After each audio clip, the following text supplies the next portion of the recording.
Amid the prevailing tensions and hostilities, Pakistan reiterates that dialogue and diplomacy remains the only viable path forward.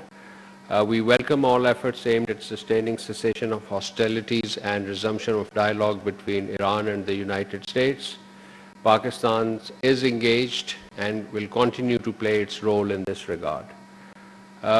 Let me add that the negotiations between the parties are ongoing to normalize the situation and as well to de-escalate.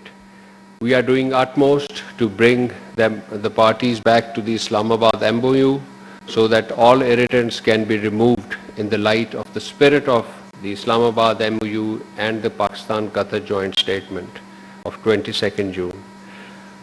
We encourage the parties to exercise maximum restraint and fully adhere to their commitment to resume technical level talks for the implementation of the Islamabad MOU in line with Pakistan-Qatar joint statement of 21st June 2026.